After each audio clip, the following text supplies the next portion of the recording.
My son said, "Mom, don't touch the birthday cake." The words cut sharper than any knife on the table. I froze, my hand still resting on the chocolate cake I had baked myself. The room smelled of wine, candles, and the faint sweetness of frosting. Guests laughed only a moment before, but now their voices thinned. Even the clinking of glasses seemed to hush. I am 74. I raised this boy alone after my husband died. I worked as a teacher, clipping coupons, baking birthday cakes each year to keep life sweet. And here I was, erased in one sentence. "Mom, we ordered one from the caterer," Peter added, his tone clipped. Not angry, worse, indifferent. I looked at the other cake, 3 tiers of perfect fondant, gleaming under lights. But my hands still trembled over the cake I carried from my kitchen. The same recipe Peter once begged for at age 10, waiting by the oven. Guests shifted. One woman whispered to another. Someone coughed, too loud in the silence. My cheeks burned. Goodness, the sting felt colder than the draft sneaking in from the back door. I thought, all those years, and this is who I am now. A nuisance at his party? I forced myself to sit in the corner. The chair creaked as if groaning with me. I folded my hands in my lap, sticky with frosting I never wiped away. Images rushed back. Peter in a paper crown at age 5. His face lit up when I sliced the first piece and placed it on his plate. He clapped his small hands, shouting, "Mom's cake!" Best cake. I blinked fast, swallowing hard. Now his eyes did not even meet mine. He laughed at a colleague's joke, glass raised. He belonged to another world. I wanted to shout, to break the silence. Instead, I whispered only to myself, as motherhood disposable after 40 years? After everything. My body betrayed me, hands cold, chest pounding, lips trembling. I pressed them together, hiding the quake. But inside, a storm rose higher than the autumn wind outside. Peter's wife, Allison, caught my gaze. She gave a small smile, soft, almost apologetic. In that look, I felt seen. The candles on the catered cake flickered. Everyone gathered, voices rising in, "Happy birthday." But my heart was not singing. It was shattering, beat by beat, memory by memory. When Peter leaned to blow the candles, I stared at the flames smoke. A thought pierced me. So this is it. My place is gone. Why remembered my late husband's words, whispered in another October long ago, "Marjorie, dignity is never a gift. You hold it, or they take it." I tightened my grip on my skirt. I thought, I will not let this silence define me. But yet I stayed seated for now. Because sometimes, folks, the first step of quiet revenge is waiting. Waiting until the world least expects you to move. So I sat calm on the outside, trembling inside. And I decided tonight would not be my ending. It would be my beginning. What would you do if your own child erased you at his birthday? Would you fight back, or walk away? Share your thoughts below. You might discover you are not as alone as you feel tonight. The house smelled of sugar and cocoa dust. Back then, my kitchen was small, yellow walls stained from years of steam. I remember leaning over the oven, heat warming my face, glasses fogging. Peter sat cross-legged on the floor, tapping a wooden spoon on a tin pan. "Is it ready yet, Mom?" he would ask every 5 minutes. His voice was high, eager, filling the air like birdsong. I never had much money. His father's death left me with a teacher's paycheck and a mortgage. But every birthday, I scraped enough for eggs, butter, and cocoa. The oven timer would ring. I'd lift the pan, steam rising, chocolate scent spilling across the room. Peter's eyes grew wide, as if I had pulled a miracle from thin air. We never bought balloons. We never hired caterers. But we had one cake, sliced into neat pieces, enough for cousins and neighbors. I see it still, tiny hands clapping, crumbs sticking to his cheeks. He'd whisper, "Mom makes the best cake." And those words were riches to me. I stitched his costumes for school plays under a dim lamp. I graded math papers late into the night, red pen in one hand, recipe card in the other. I kept moving, tired but steady, because his smile was payment enough. The years blurred, candle after candle, each one lit on that same kitchen counter. I watched him grow taller, his voice deepen, his eyes shift to teenage restlessness. But still, every year, he asked for the same chocolate cake. I recall one birthday when the power went out. The house was dark, storm wind rattling the windows. I lit candles all around and Peter laughed, saying it felt like magic. He blew out the flames, cheeks puffed, and shouted, "Best birthday ever!" That night I tucked him into bed with rain still hammering the roof. I whispered to myself, "He'll remember this love long after I'm gone." But memory can be cruel. It gives and it erases. Last night's party proved how easily 40 years of sacrifice vanish. Still, in the quiet of my mind, the kitchen stays alive. The smell of warm cocoa, the scrape of a spoon on a pan, the sound of a child's laughter. That is where I return, because it is where my worth still breathes. After the birthdays came the nights of silence. Peter asleep in his small room, his chest rising steady. I sat at the kitchen table, bills stacked high, lesson plans scattered. The clock ticked past midnight. My pen scratched across papers, circling fractions gone wrong, praising neat handwriting. Beside me, a recipe card rested under the lamp, its edges curled. It was my husband's handwriting, chocolate cake in bold strokes. A note underneath, for Marjorie, so she'll never forget sweet things. And I touched the ink, faded but firm. Sometimes I traced the letters until my eyes blurred. That card was both a recipe and a promise life could still hold sweetness. The morning after he died, I almost threw it away. Grief made every corner of the house unbearable. But Peter, only 9, clutched my arm and said, "Mom, we still have cake, right?" So I kept it. I baked again. Each year, I laid that card on the counter like scripture, my ritual of love. Neighbors would drop by bringing me-down clothes, secondhand toys. They said, "You're strong, Marjorie." I smiled, though inside I was just tired, afraid of falling short. There were winters when the heat barely worked. I'd wrap Peter in blankets, humming to mask the sound of pipes groaning. Yet still, his birthday came with a cake. The frosting never hid the cracks in our life, but it hid my tears well enough for a child to believe in magic. And that was all I needed. I remember one letter from the school principal, praising me for endless dedication. I pinned it to the fridge with a magnet shaped like a red apple. Every time I opened that door, I whispered, "Keep going." Years blurred into decades. Peter grew into a man with suits, meetings, and words I no longer understood. But whenever October arrived, I baked, thinking love would anchor him. Last night proved I was wrong. Love, like recipes, can be rewritten, and sometimes erased. Still, that card remains tucked in my drawer, fragile but unbroken. One day it may speak louder than his dismissive words. Because dignity, like ink, may fade, but it does not vanish. Peter's voice still rang in my ears days after the party. The line cut deeper each time I replayed it. "Mom, don't touch the cake."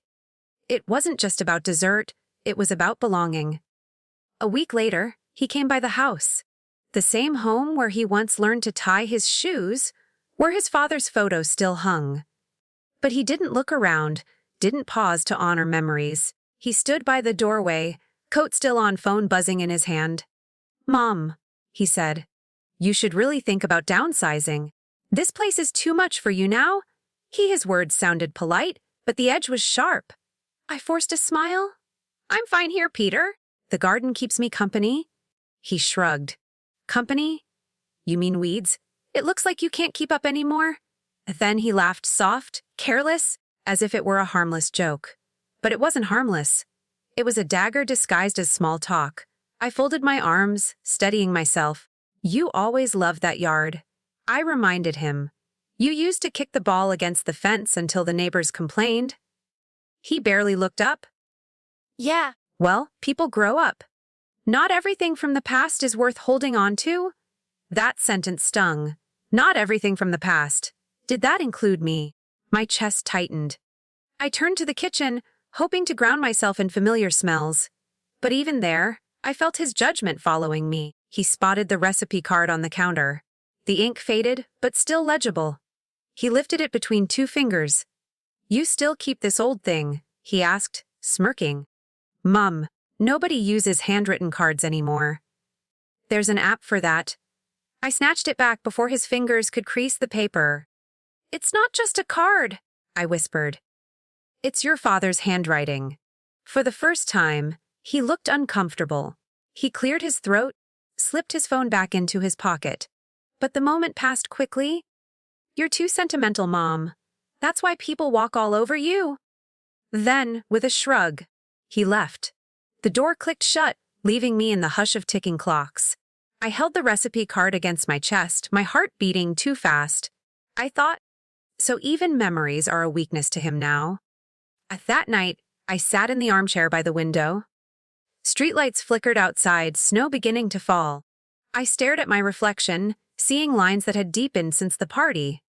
I whispered aloud, though no one listened.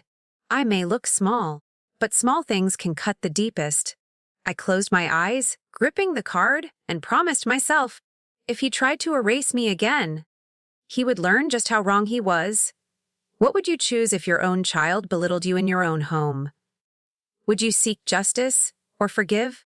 The first call came on a Monday morning. I was sipping coffee, the kind that tasted burnt no matter how careful I brewed it. The phone buzzed. Peter's name flashing across the screen. Mom, he said, brisk and businesslike, I set up a meeting at the bank this week. We need to review your accounts. Just some routine paperwork. I frowned. My accounts, I manage fine. He chuckled lightly. Sure, but these things can get complicated. Interest rates, transfers, you know. Better to let me handle it. I pressed the mug to my lips, the rim warm against trembling hands. His tone wasn't an offer, it was a directive. By Wednesday, we sat in the bank's sterile lobby. The air smelled of disinfectant and polished floors. A receptionist smiled too brightly, leading us to a glass cubicle. Peter placed a folder on the table. Mom, these forms just consolidate everything. Makes it easier, safer. You sign, and I'll manage the rest. The banker, a young man in a gray suit, barely looked at me. His eyes stayed on Peter, nodding to his words. I felt invisible, as if I were the shadow in my own account. I lifted the pen, its plastic body slick against my fingers. The papers blurred, paragraphs of legalese twisted like knots I couldn't untangle. Peter leaned closer. Just sign at the bottom, Mom. Trust me. I'll make sure you don't have to worry anymore? I hesitated. A drop of sweat slid down my back. Despite the cold air vent humming above, I thought of every birthday cake, every night I stayed awake grading papers, every dollar saved. I want to read this, I said quietly. My voice shook, but I held the paper steady. Peter sighed, impatient. Mom, don't overthink. It's just paperwork. You don't understand these things like I do. So the words cut again. Didn't understand. As if my years of holding this family together meant nothing, I set the pen down. I'll take it home. I'll read it first. His jaw tightened. For a moment, the polished sun cracked, revealing something harder underneath. Then he forced a smile. Of course. Take your time. But his eyes said otherwise. That evening, I spread the papers across the kitchen table, the same table where flour once dusted every corner. Now it smelled only of ink and worry. Lines of numbers and clauses stretched endless. Buried in the fine print, I spotted something strange. Transfer of management rights. The words throbbed on the page like a warning. I pushed back from the table, my chair scraping loud across the floor. My heart pounded. If I had signed, I might have handed him everything. I reached for the recipe card still tucked in the drawer. I whispered, not yet. Not without a fight. The papers stayed on my table for 2 nights. I read them again under the dim kitchen light, each clause colder than the last. The phrase, transfer of management rights, haunted me. By the 3rd morning, I slipped them back into the envelope and walked to the bank alone. Snow crunched beneath my shoes, the Iowa air biting at my cheeks. I carried the folder under my arm like a shield. Inside, the lobby buzzed softly with printers and murmured voices. I asked to see my account records. The clerk hesitated, then clicked through a screen. Her brows lifted, eyes flicking between the monitor and me. Mrs. Henley, some of these transactions were processed recently. Do you want me to print them? Yes, I said, my voice steadier than I felt. The paper slid from the printer, warm against my fingertips. I scanned the lines, each number pricking my eyes sharper than pins. Several withdrawals, all signed with a scrawled authorization not my own. Beside one entry, a note, authorized by family. My stomach dropped. Family. That word used as if it gave anyone but me the right. I looked closer. The amounts weren't massive, yet, but they added up, creeping out like water through a crack in stone. I folded the papers tight and tucked them into my bag. My hands shook, not from the cold, but from the realization Peter wasn't waiting for permission. He was already moving. That evening, he called again. "Mom, did you read the forms?" His tone was lighter than before, but beneath it I heard the push. "I did," I answered, "and I went to the bank." A silence crackled on the line. Then, sharp, "Why would you do that without me?" "Because it's my money," I said softly. The words tasted foreign, like I hadn't spoken them in years. He exhaled, long, annoyed. "Mom, you're making this harder than it needs to be. You can't keep up. Just let me handle it." "I managed alone for decades," I reminded him. "You were a boy then, and we survived." He muttered something under his breath, too low to catch, but heavy with irritation. Then he ended the call. I set the phone down, palms damp. The house was silent except for the hum of the fridge. I sat at the table, staring at the stack of withdrawal slips. The recipe card lay nearby, edges curling, ink fading. I placed it on top of the papers. Love and betrayal, stacked in one pile. I thought, he believes I am too weak to see. But I see clearly now. Tea outside. The snow fell harder, tapping the windows like restless fingers. I whispered into the quiet kitchen. "I will not sign. I will not vanish." And after the bank visit, silence grew around me. Peter no longer stopped by. The phone that once rang weekly went still, except for scam calls and political ads. At first, I told myself he was busy. Deadlines, meetings, clients, life consumed him. But deep down I knew better. He was punishing me for not signing. The house echoed with the absence. Every creak of the floorboards reminded me how long it had been since laughter filled the rooms. I would open the curtains in the morning, only to close them again at dusk, feeling the day vanish untouched. On Sundays, when families strolled to church in heavy coats, I stayed home. I baked smaller cakes, loaves of bread, anything to keep the kitchen alive.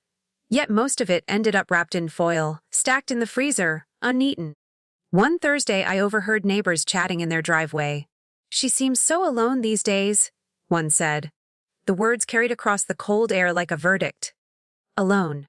The following week Peter hosted a dinner at his house. I wasn't invited. I knew only because Allison called softly the next morning. "Mom, I'm sorry." I told him, "You should have been there." I pressed the phone tight to my ear. "It's fine, dear," I whispered. But it wasn't fine. It was a fracture that spread wider with every omission. Even the grandchildren grew distant, though not by choice. When I did see them, their hugs were hurried, their eyes darting to Peter for approval. It felt like my love for them had become contraband, rationed out in small doses. Nights stretched long. I would sit in the armchair, listening to the wind whistle through cracks in the old window frame. Sometimes I left the television on for company, though the voices felt hollow, scripted. One evening, I found a letter tucked in an old cookbook. Peter's fifth, grade handwriting, messy but earnest. "Thanks, Mom, for the best cake ever." The paper smelled faintly of vanilla, though it might have been my imagination. I held it against my chest until the tears blurred the ink. Allison visited once, under the pretense of returning a casserole dish. She lingered, her eyes kind but heavy. "He's stubborn," she said quietly. "Don't let it break you."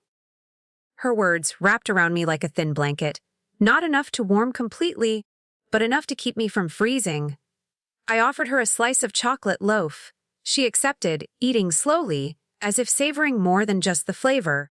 The smallest light came from my grandson, Jacob. One snowy afternoon, he slipped a note into my coat pocket as they left. Scrawled in pencil, "Love you, Grandma." Two words, simple and brave. I pressed that note between the pages of my journal, a reminder that even in exile, love found a way through cracks. But still, most days felt like walls closing in. Conversations ended before they began, invitations never came, and I wondered, sitting in the quiet kitchen, if this was how old age claimed people. Not with illness, but with erasure. The days blurred into a gray sameness. I woke, brewed coffee, stared out at the empty street. The snowbanks grew taller, but no one came to knock, no one came to sit at my table. At the grocery store, I pushed the cart slowly down aisles of bright produce. I passed families debating cereal brands, couples bickering over prices. No one looked twice at me. I felt like wallpaper, present but unseen. One afternoon, I decided to walk past Peter's house. The driveway was full of cars, voices spilling out through the lit windows. Laughter rose high into the night air. I stood at the curb, coat buttoned tight, and watched. Through the glass, I saw my grandchildren pass plates, running around the table. Peter clapped one on the shoulder, his smile wide. I pressed a gloved hand to my mouth, breathing shallow. They celebrated, and I was a ghost outside. I turned away quickly before anyone noticed. Snow crunched under my boots as I whispered, "Invisible? That's what I am now." Back home, the silence mocked me louder than any insult. The phone on the counter sat black and still. The recipe card peeked out from its drawer, daring me to remember that once I mattered. Allison called a few days later. Her voice was soft, carrying the wariness of someone caught in the middle. "I wish things were different," she said. "Jacob misses you?" I swallowed hard. "Tell him I miss him too. Tell him I'll always be here." She hesitated before adding, "Hold on, okay? Just hold on." Then the line clicked, leaving me staring at the empty kitchen again. That night, Jacob's small note burned in my memory. "Love you, Grandma." I pulled it from the journal, ran my fingers over the pencil grooves. His words were proof that I hadn't been erased completely. I realized then that isolation is a kind of theft. It doesn't just take your company, it tries to steal your worth. But worth isn't something others can decide. I lit a single candle on the counter.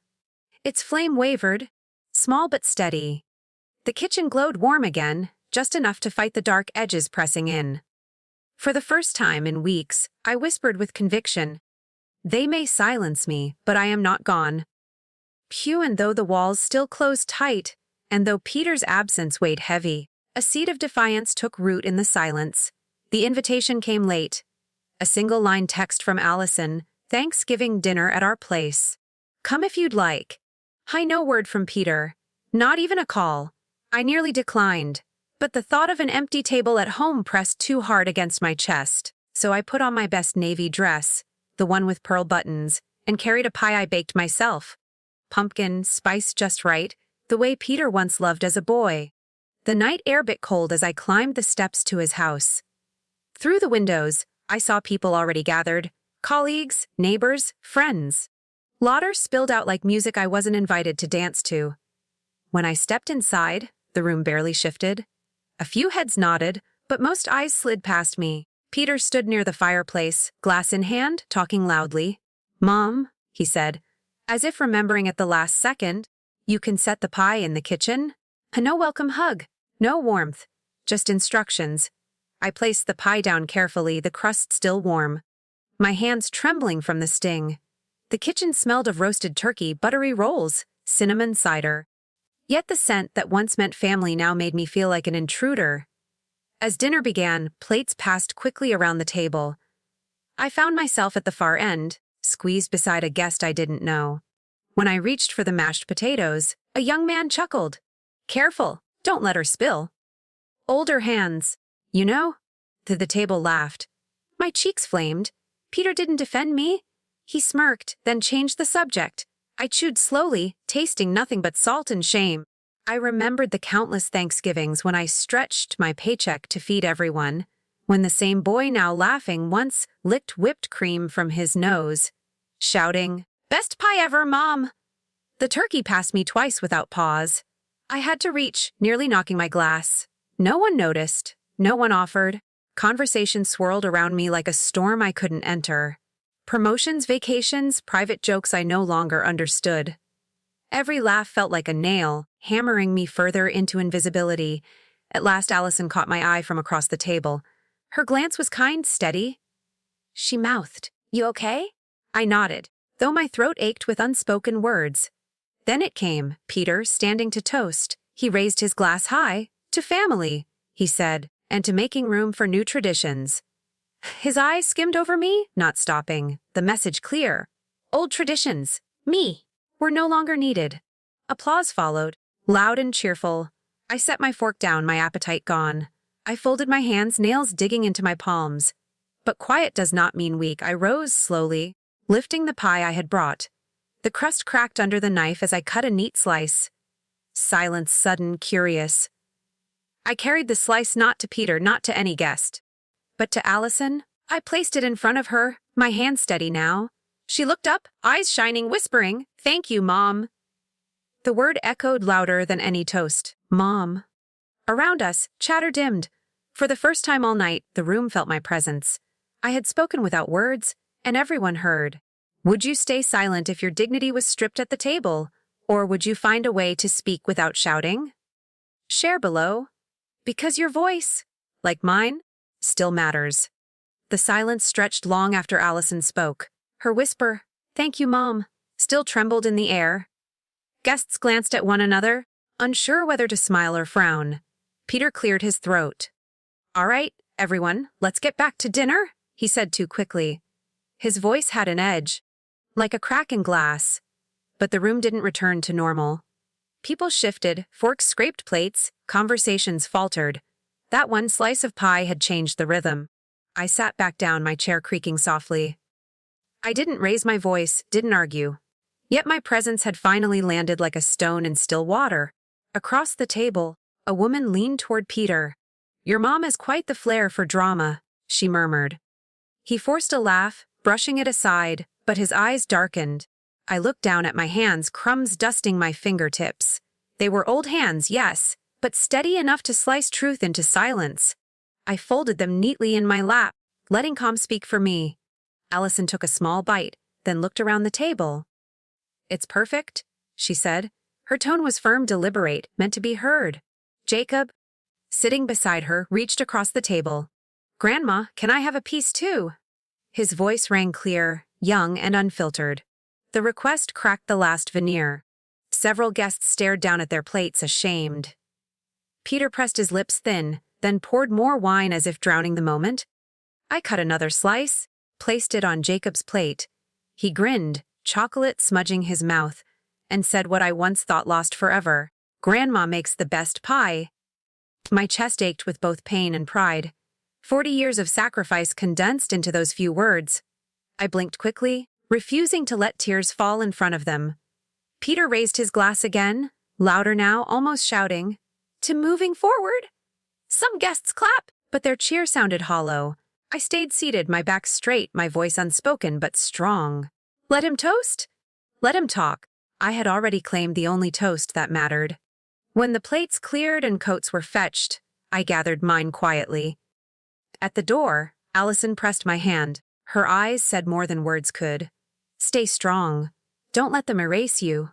Outside, the cold air hit sharp against my cheeks.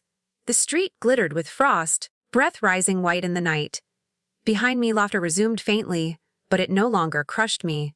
Because silence, when chosen, is not weakness. It is armor. It is dignity refusing to bow. As I walked home beneath bare trees, my steps steadied. Each crunch of snow underfoot felt like a vow. They could humiliate me, dismiss me, call me old. But I still carried the flame of who I was. Would you have stayed quiet at that table, or would you have spoken louder? Sometimes, dear folks, dignity speaks loudest without a single word. Share your thoughts, because your silence, or your voice, might change everything. The night after Thanksgiving stretched long and hollow. I sat in my chair, still in my navy dress, pearl buttons glinting faintly in the lamplight. My hands smelled faintly of pumpkin and cinnamon, though no sweetness lingered in my mouth. I told myself I wouldn't cry, but silence has a way of unlocking the tears you thought you buried. So I let them fall, one by one, until the fabric of my dress was damp. The house was too quiet. Even the fridge's hum seemed far away, as if it too had abandoned me. I rose slowly, deciding to keep busy. Dishes stacked in the sink, dust settled along the shelves. In the back of the hallway closet, a small cedar box waited. It had been untouched for years, hidden behind coats I no longer wore. The hinges creaked as I lifted the lid. Inside lay fragments of my life, photographs, report cards, old greeting cards smudged with Peter's childhood handwriting. At the very bottom, tucked beneath a yellowed handkerchief, I found it. The recipe card. but folded within it was something more. A letter. The envelope brittle, edges frayed. My husband's handwriting clear on the front. For Marjorie. When the time comes. For my breath caught. I traced the letters with trembling fingers, afraid that opening it would shatter the fragile ink. Still, I slid my thumb beneath the flap. The paper smelled faintly of cedar and thyme. The words blurred at first, then came into focus. Marjorie, if you are reading this, I am gone. I've set aside a savings account in your name only. Do not let anyone, even family, convince you otherwise. It is yours, for security, for dignity. Hold it tight. Love, Richard. My knees buckled. I sank onto the floor. Letter pressed against my chest. Warmth surged through me, mixed with grief and fury. All those years of scraping by, of counting pennies, and he had quietly protected me with this hidden gift. Why hadn't I known? Or had I simply forgotten, buried in survival? I carried the box to the kitchen table, spreading everything out like evidence. The recipe card, the letter, old bank statements folded in brittle stacks. I scanned them, my heart pounding louder with each line. One document caught my eye, a savings account from 2003, still listed under my name. Not large but significant, enough to mean independence. But the balance scribbled at the top didn't match what the bank had shown me last week. Several $1,000s missing. Again, the phrase appeared, authorized by family. I dropped the paper, my chest heaving. Peter had found a way in. He was reaching where he had no right. I rose to my feet, pacing the kitchen. The floor creaked under each step, steady like a drumbeat of rage. My hands clenched so tightly that my nails dug crescents into my palms. I thought of the laughter at the Thanksgiving table, the way Peter toasted. New traditions, with me sitting invisible at the end. Now I knew the truth. He wasn't just dismissing me. He was dismantling me, piece by piece. But Richard's words glowed in my mind. It is yours, for dignity. I whispered them aloud, my voice breaking but firming at the edges. Yours, for dignity. I gathered the papers into a neat pile, securing them with a rubber band. They felt heavier than stone, heavier than any insult. They were proof, both of betrayal and of my strength. I turned off the light, the kitchen falling into shadow. But inside me, something had sparked. A fire small but fierce, one that would not go out. The next morning, I carried the cedar box to the bank. The letter from Richard, folded tight, rested in my purse like a heartbeat. Snow still clung to the sidewalks, but I walked steady, each step firmer than the last. Inside, the lobby glowed with sterile light. I asked to speak with the branch manager. The receptionist hesitated, then nodded, leading me into a private office. The manager, a woman in her 40s with tired eyes, greeted me politely. "How can I help you today, Mrs. Henley?" I placed the papers on her desk. Richard's letter, the account statements, the recent withdrawal slips. "My husband left this account for me?"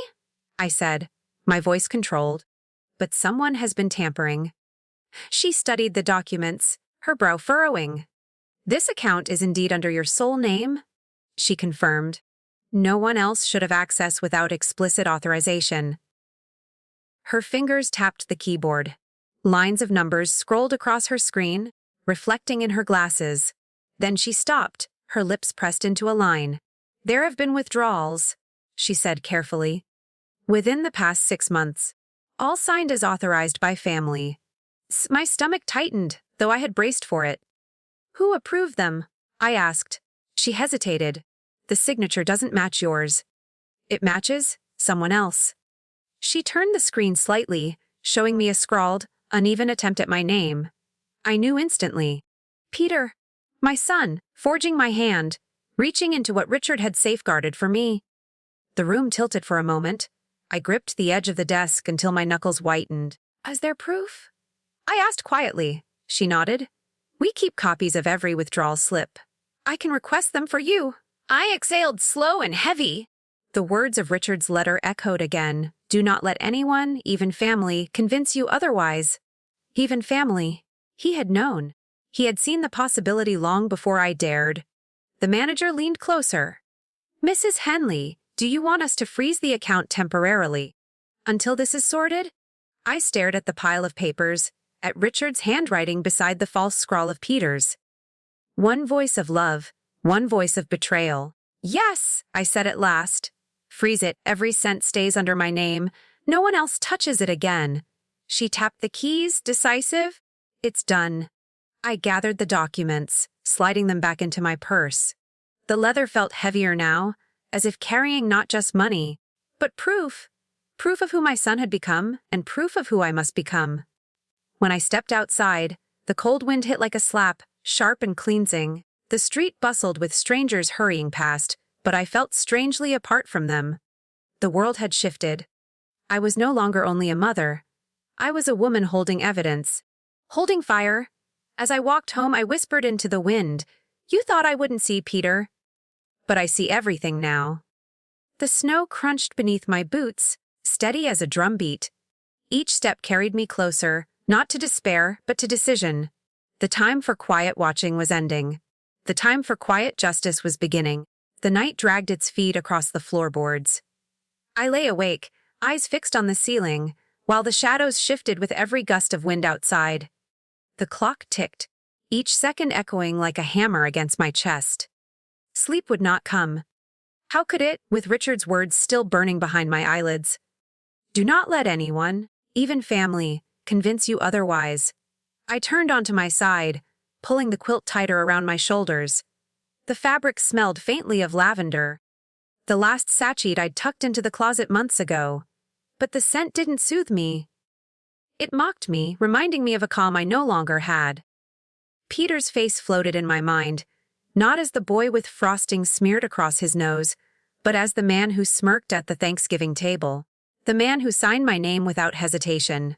My son, my betrayer. I rose from bed, bare feet brushing against the cold wood.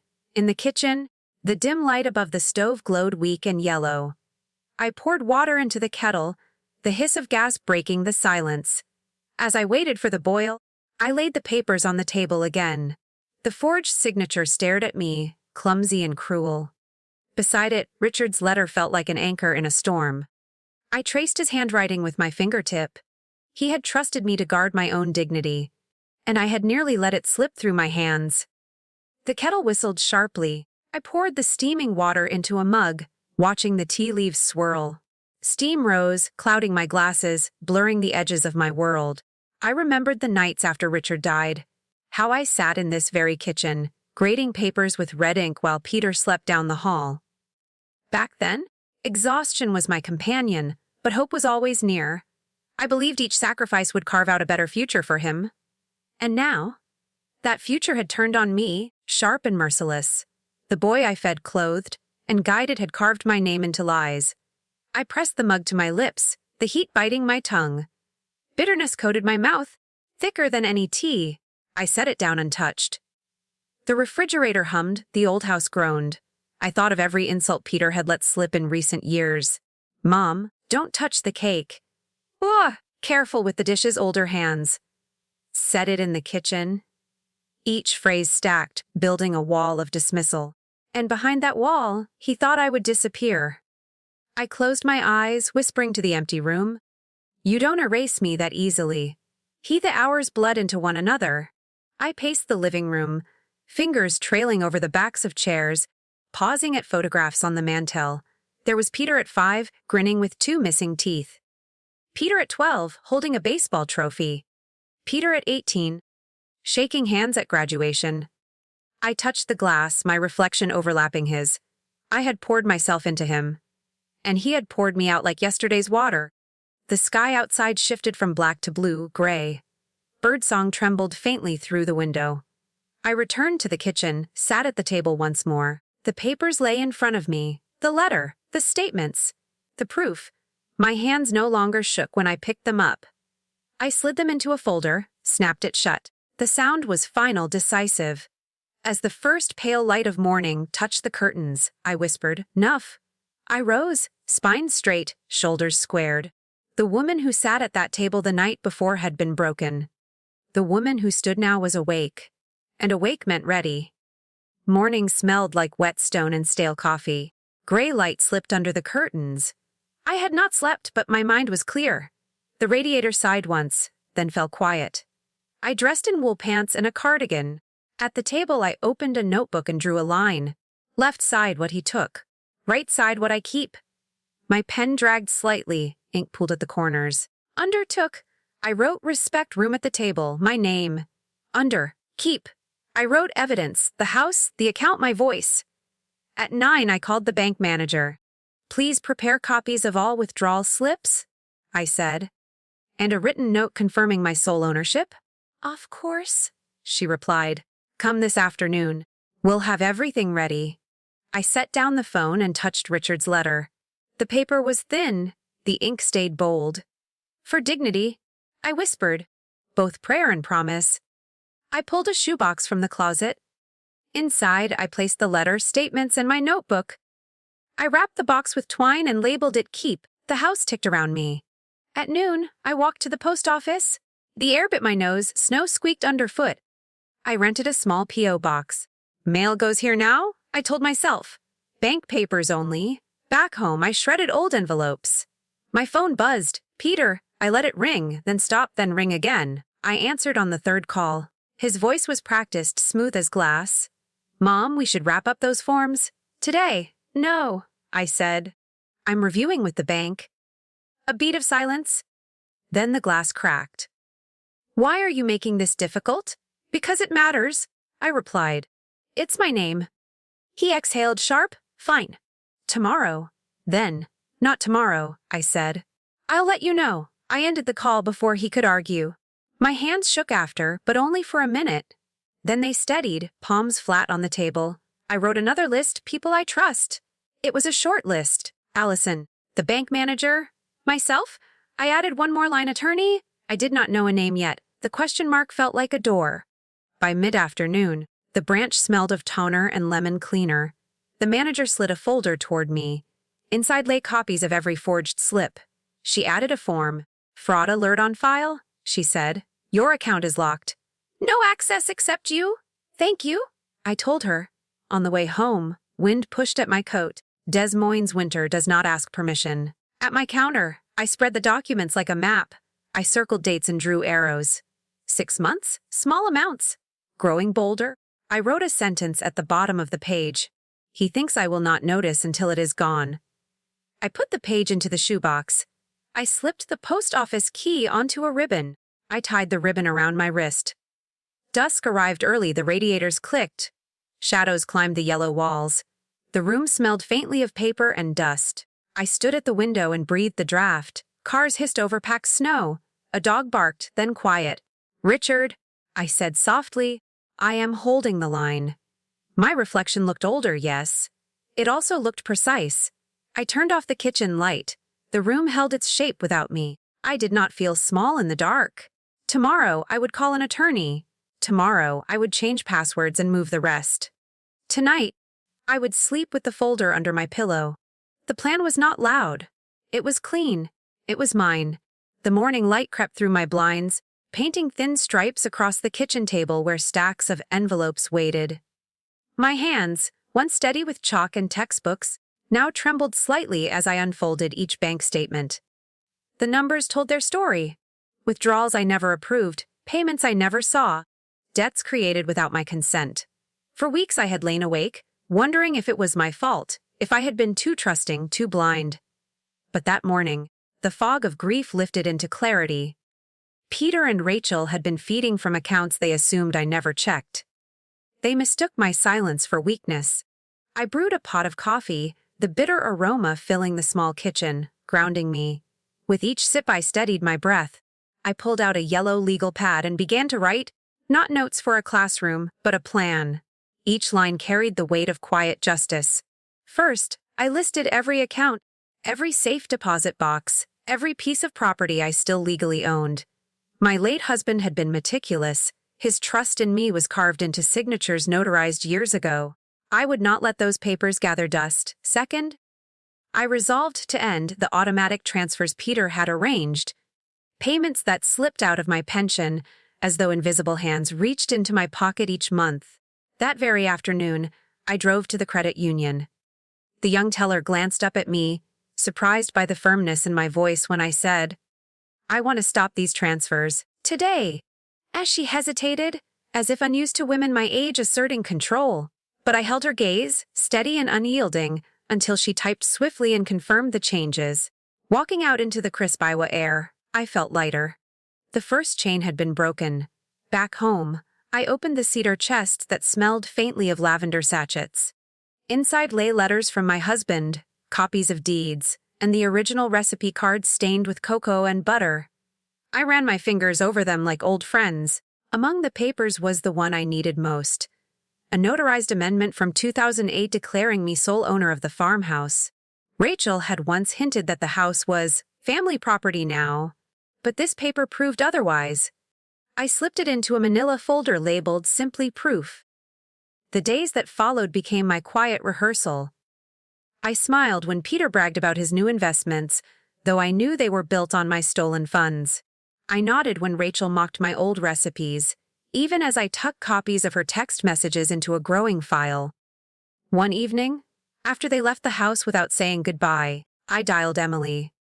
My granddaughter answered, her voice warm and unguarded. I didn't tell her everything, only that I was working on something important. She promised. "Grandma, I'll stand by you, whatever it is." That was enough. At night I sat by the window, the street lamp casting a dull glow, and practiced in whispers what I might one day say. You thought I wouldn't notice. You thought I had no power left. The words felt strong on my tongue, stronger than the silence they had forced on me. I began to keep a small notebook in my purse, jotting down dates, overheard comments, receipts half crumpled in the trash. Each detail was a stitch in the quilt I was sewing quietly, carefully. Not for comfort, but for evidence. By late autumn, the trees bare and the wind sharp, I felt prepared. My plan was not loud or flashy. It was steady like the chalk lines I used to draw across a blackboard, guiding children's hands toward letters they could finally read. Now I was guiding myself toward dignity I would reclaim. And so I waited. Not passively, but with the patience of someone who knows winter always comes before spring. Because when the time came, I would not shout. I would not beg. I would show them the truth they tried so hard to bury. The folder of proof sat on my table, manila edges crisp under the lamp's glow. I pressed my palm against it and whispered, "Almost there?" "I pull for you, dear listener. If you discovered your family draining your life savings, would you confront them immediately, or gather proof in silence first? Share your choice below, because the path we choose in betrayal shapes everything that follows." The morning of the confrontation began gray and windless. Frost clung to the window glass, forming white veins that cracked beneath the rising sun. I pressed my palm against the cold pane and whispered, "Today." The cedar chest in my bedroom stood open. Inside, the folder of proof waited like a heartbeat. Bank slips, notarized deeds, Rachel's careless texts. Each page now carried the weight of survival. I slid the folder into my worn leather satchel, the same one I once used to carry lesson plans. Today it carried lessons of a different kind. The house smelled of coffee and old wood polish. I poured myself a single cup, drank it black, steadying my breath. Every nerve in me wanted to shake, but I would not allow it. I remembered Richard's words written in that faded letter. For dignity, I tucked the letter inside the folder, one final anchor. By 9 o'clock, the phone rang. Peter's number lit the screen. I answered, my voice calm. "Mom, we're meeting at the farmhouse tonight," he said briskly. "Rachel wants to go over the future. Ownership, expenses, all of it?" "All of it?" I repeated softly. "Yes, I'll be there." He seemed satisfied, unaware of the storm already gathering. "Good. Don't be late." The line clicked dead. I set the phone down, breathing in the silence. For years they had dictated where I sat, what I signed, how much I gave. Tonight, the script would change. I spent the day preparing not just papers but myself. I chose a navy wool dress, pressed smooth, with a pearl brooch Richard had given me on our 30th anniversary. I brushed my silver hair back, pinning it carefully. When I looked in the mirror, I saw not the woman they dismissed, but the teacher, the mother, the keeper of memory, and tonight, the keeper of truth. The drive to the farmhouse took 40 minutes. Fields stretched flat and brown under a winter sky. The radio stayed off. I needed the silence. Each mile felt like a count of years. 40 raising Peter, 10 alone since Richard's passing, 6 months gathering proof. As I pulled into the gravel drive, the house rose before me, windows glowing yellow in the early dusk. Rachel's car sat crooked near the porch. Lauder carried faintly through the glass, sharp, careless ladder that used to include me. I gripped the satchel tighter and stepped out. The air bit my cheeks. The scent of wood smoke drifted from the chimney. Each crunch of gravel under my shoes sounded final, deliberate. At the porch, I paused. I remembered birthday candles blown out in this very kitchen, Peter's boyish grin smeared with frosting, Richard's arm steady around my shoulders. Those memories burned against the betrayal that now waited inside. I knocked once and entered. Conversations cut short, eyes turned. Rachel stood near the table, arms folded, Peter beside her. Their smiles were tight rehearsed. "Mom," Peter said too brightly, "glad you came. We've got some papers ready." I set my satchel on the table with a soft thud. The sound echoed more than I expected. I met his eyes and said evenly, "So do I." I pulled the satchel close and unfastened the buckle. The room hushed, as if even the furnace waited. Rachel tilted her chin, a smirk tugging at her mouth. "Mom," Peter said, reaching a hand toward me, "let's not make this dramatic." I ignored him. From the satchel, I drew out the first folder, bank statements with highlighted withdrawals. The papers whispered as I spread them across the table. "These are mine," I said evenly. "Pension funds. Accounts opened in my name. Notice the signatures? None of them are mine." Rachel laughed sharp and thin. "Honestly, Marjorie, you probably just forgot what you signed." Happens at your age. Her words stung, but I did not flinch. Instead, I placed the next document atop the pile, a notarized letter from the credit union confirming the halt of transfers. "Forgotten?" I asked. "Then explain why the transfers stopped the moment I told the bank they were unauthorized." Peter's jaw tightened. He shuffled closer, scanning the papers without touching them. "Where did you even get this?" "I requested it, like any account holder can." My voice stayed calm, almost gentle, but the steel beneath it rang louder than any shout. I withdrew the manila envelope marked proof. Inside lay Rachel's own texts, printed clean on white sheets. I slid them forward. Her eyes flickered. "Only for a moment, but enough. She won't notice?" I read aloud. "Just keep moving the money. She's too old to track it." The silence that followed was heavy, broken only by the faint hiss of the radiator. Peter turned toward her, confusion mingling with anger. "Rachel, what is this?" She waved a dismissive hand. "Out of context. Everyone jokes. Don't be gullible." But the color in her cheeks betrayed her. I leaned forward slightly. "My worth is not a joke. My life is not collateral for your convenience." I reached once more into the satchel and drew out the deed. The amendment Richard had signed in 2008. The paper, yellowed at the edges, carried his steady signature like a final benediction. I laid it flat on the wood grain, pressing my palm upon it. "This house," I said softly, "was left to me, solely. Legally, any claim otherwise is false." Rachel's smirk faltered into a thin line. Peter's face drained of color. He looked at the document, then at me, as if seeing me for the first time. You planned this," he whispered. I met his gaze without blinking. "No, you planned to erase me." "I planned to survive." The lamp buzzed faintly overhead. The folder lay open between us, a battlefield of paper and truth.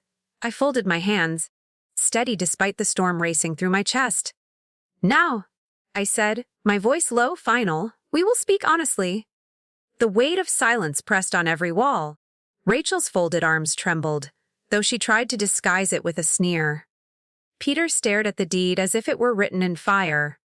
I pushed the folder closer, my hand steady. "You've spent months telling me I was confused. You've spoken of forms, obligations, signatures. But tonight, the truth sits right here." Rachel scoffed. "This is pathetic. You think anyone will take your word over ours? You're old, Marjorie." I looked at her without blinking. "I don't need my word. I have his handwriting. I have notarized records. And I have your texts." I tapped the paper stack once. The sound cracked sharp against the wood, final as a gavel. Peter's voice broke. Rachel, you told me it was routine, that she signed everything. Rachel shifted, eyes flashing. Don't be dramatic. She's spinning this. It's nothing. I cut her off, quiet but firm. Nuff. I will not be erased by laughter or excuses. You both crossed a line you cannot redraw. The Peter's shoulders slumped. The confidence he wore like armor slipped away. He sat down hard, the chair legs scraping the floor. You could have just asked. He muttered, almost to himself. You could have asked for help instead of stealing. I corrected. There's a difference. Rachel's face hardened into stone. You think you've won because of some papers? Families don't survive when elders fight their own children. Her words cut, but I let them pass through. Families don't survive when children prey on their elders. I did not choose this fight. You did? When you decided my years made me disposable. The radiator groaned, carrying heat into the room that no one felt. Peter buried his face in his hands. Rachel stood rigid, jaw clenched, her eyes darting from the papers to me, then away. I rose slowly, gathering the documents back into the satchel, page by page, each slip returned like a card reclaimed from a crook dealer. Finally, I placed the deed on top. My palm lingered. This house is mine, I said, soft but sharp enough to slice the air. I will not leave it. I will not surrender my name. Not now, not ever. I closed the satchel with a snap. The sound made both of them flinch. For the first time in months, my chest felt open, not caged. The years of silence, the humiliation, the theft. Tonight they cracked wide, and in their place stood something unshaken. No one spoke. The only sound was the clock ticking above the mantel, measuring out the new order of things. I stepped back from the table. The power no longer sat in their smirks or schemes. It sat with me. I looked at Peter one last time. You'll decide who you want to be after this. But I've already decided who I am. The words hung heavy, final. Then the house fell into a silence so deep it felt like judgment itself. The silence from the night before still lingered in the walls when dawn came. I woke early, the satchel of papers resting at the foot of my bed, as if it had stood guard through the night. The house was hushed, save for the faint creak of wood shifting in the cold. Rachel had stormed out after midnight, her heels striking the floorboards like angry hammers. The slam of her car door still echoed in my memory. Peter had stayed behind, slumped in a chair, staring at the embers in the fireplace until they dimmed into ash. Neither of us spoke then. Perhaps neither of us could. Now, as morning light stretched across the ceiling, I brewed coffee. The smell rose rich and grounding, wrapping around me like an anchor. For the first time in months, my hands did not tremble when I lifted the cup. I stepped onto the porch, the boards cold beneath my slippers. Frost glazed the grass, turning the field into a silver sheet. Each breath I released turned white in the air, dissolving quickly into nothing. Strange, I thought, how something so fragile could still look beautiful. Inside, I heard Peter moving, slow steps, weary. He appeared at the doorway, his hair disheveled, eyes hollow from sleeplessness. "Mom," he began, his voice barely more than a rasp. But the words collapsed there, as if he couldn't summon the rest. I set my cup down. "Sit," I told him. He obeyed, lowering himself onto the porch bench, staring at his hands. For a long moment, we said nothing. The quiet was not sharp like the night before, it was heavy, muted, like earth settling after a storm. Finally, Peter whispered, "I don't know what comes next." "You learn?" I answered softly. "You face the weight of choices and you learn." He looked at me then, really looked, as though the veil had finally lifted. There was no arrogance left in his eyes, only a boy I once carried through fevers and scraped knees. But that boy was buried deep beneath the man he had chosen to become. Rachel's absence filled the space between us. I could almost hear her voice, sharp and dismissive, still insisting that my age excused her theft. Yet she was gone and I remained. Sometimes survival itself is a victory. The wind cut across the yard, carrying the faint smell of wood smoke from a neighbor's chimney. I pulled my sweater closer, steadying myself against the chill. Peter rubbed his temples, whispering, "I never wanted it to be like this." "Neither did I," I replied. But pretending doesn't erase what's been done. He lowered his head, no rebuttal rising. The stillness between us grew not angry now but hollow, unfinished. After a while I rose, leaving my empty cup behind. "I'm going for a walk," I said. "Clear your head if you can. We'll need it."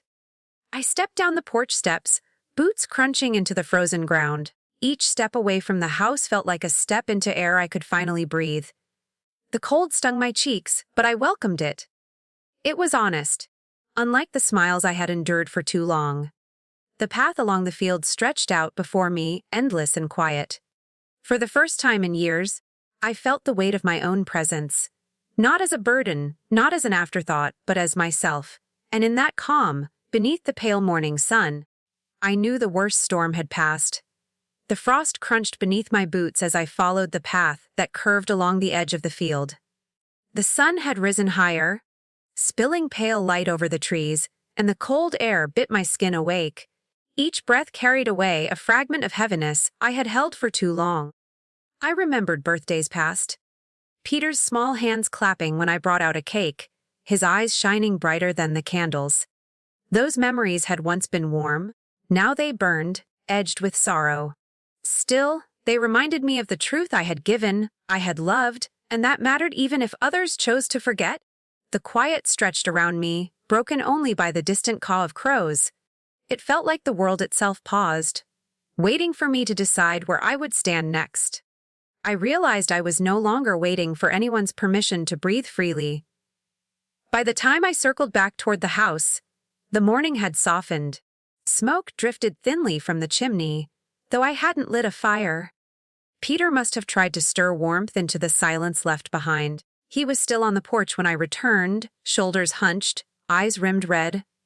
Rachel's car was gone, her presence erased as abruptly as a slammed door. I knew she wouldn't come back, not in the way she had been. Peter rose slowly when he saw me, his mouth opening then closing. Finally, he managed, "I don't know how to fix this." I studied him, the boy and the man woven into one frame, so lost. "You don't fix it in a day," I said. "You live with what you've broken. And maybe, if you choose differently, time will answer."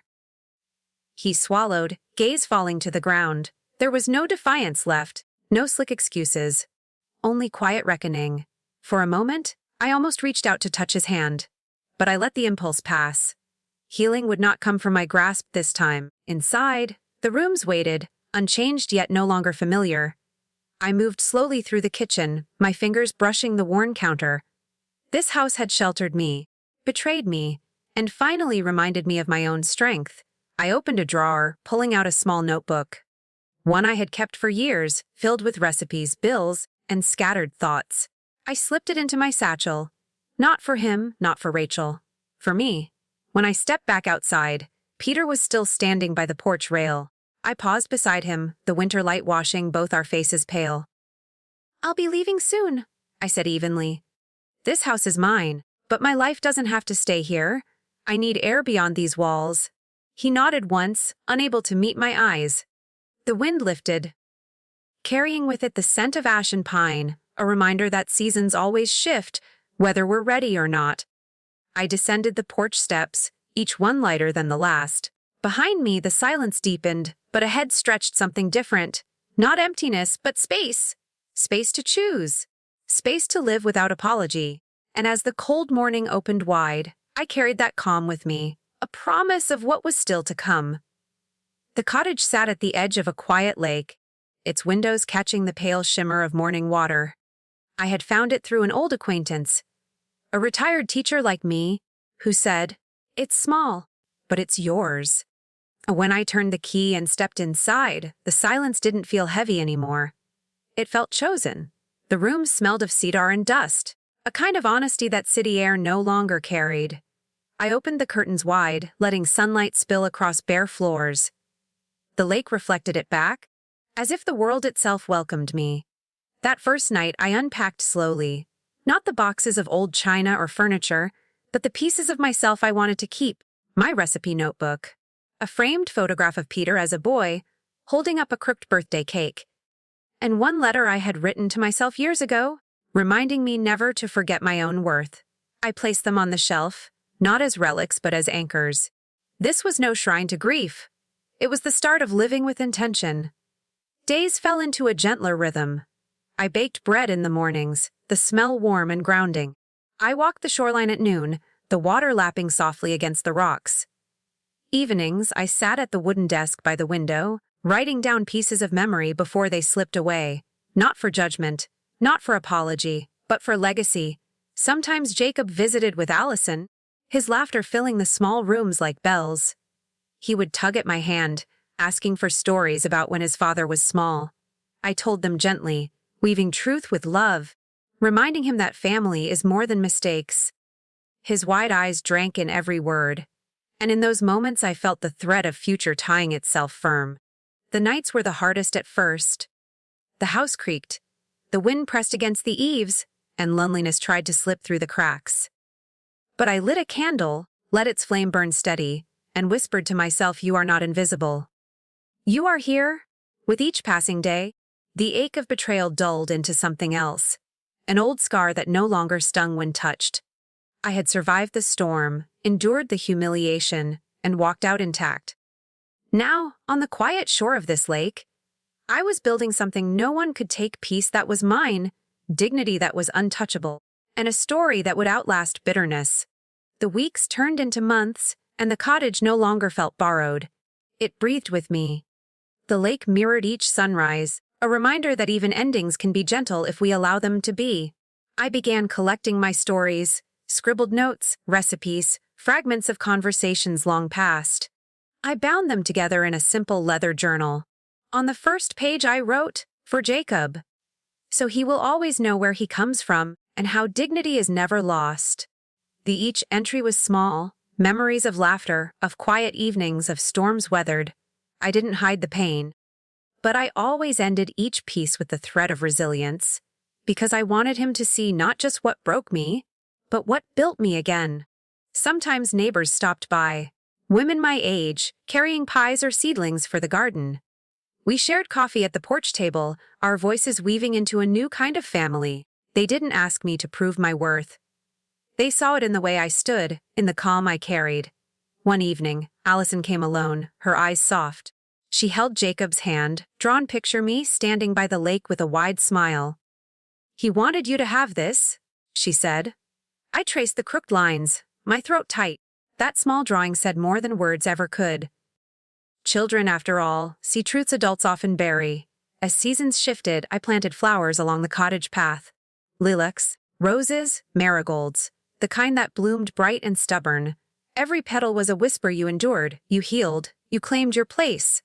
On quiet nights, I sat outside wrapped in a shawl, watching the stars scatter across the sky. The same sky that once hung heavy with loneliness now stretched wide with promise. I thought of Peter then, not with anger, not with longing, but with acceptance. He had his path.